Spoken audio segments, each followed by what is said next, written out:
Be ready. Start. Before we part with this judgment, we must take notice of a developing situation in recent months in this court, that the contention about age of a convict and claiming the benefit of the relevant provisions of the act dealing with juvenile delinquents prevalent in various states is raised for the first time in this court, and this court is required to start the inquiry afresh. Ordinarily, this court would be reluctant to entertain a contention based on factual averments raised for the first time before it. However, the court is equally reluctant to ignore, overlook, or nullify the beneficial provisions of a very socially progressive statute by taking shield behind the technicality of the contention being raised for the first time in this court. A way has therefore to be found from this situation, not conducive to speedy disposal of cases, and yet giving effect to the letter and the spirit of such socially beneficial legislation.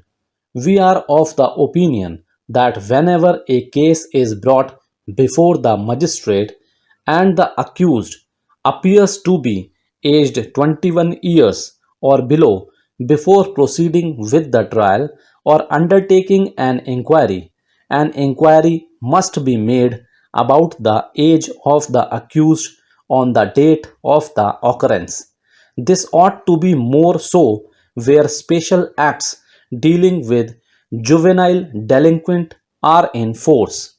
If necessary, the magistrate may refer the accused to the medical board or the civil surgeon, as the case may be, for obtaining credit worthy evidence about age.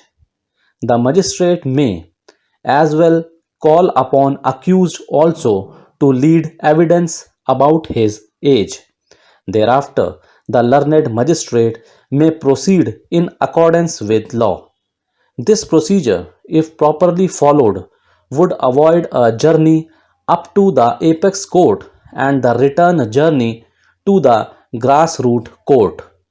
If necessary and found expedient, the High Court may, on its administrative side, issue necessary instructions to cope with the situation herein indicated.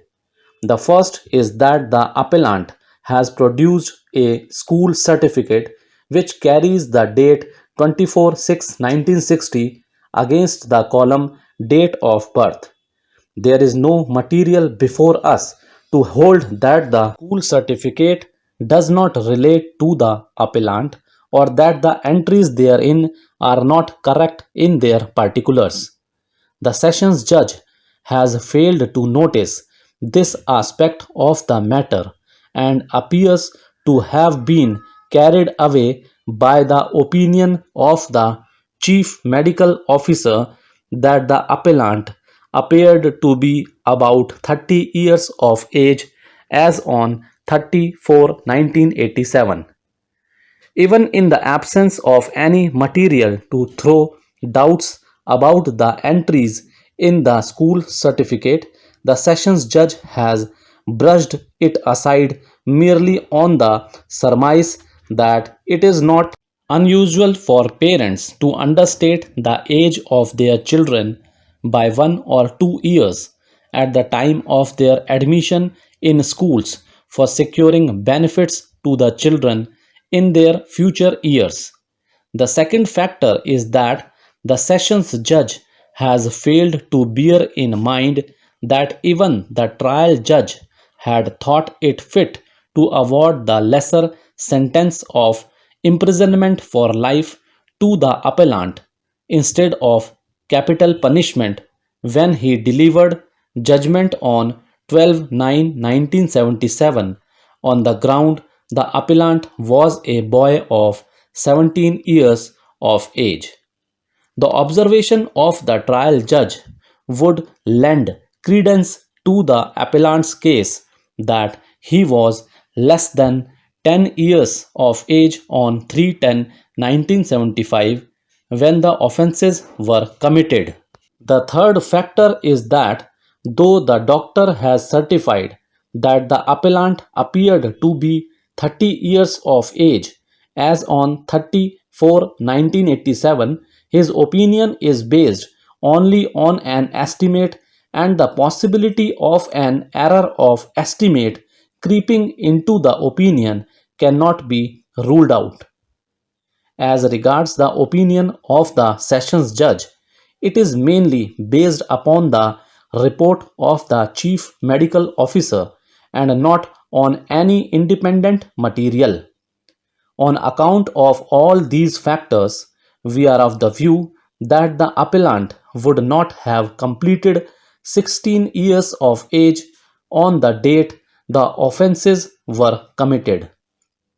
At the time of granting special leave, the appellant produced high school certificate according to which he was about 15 years of age at the time of occurrence.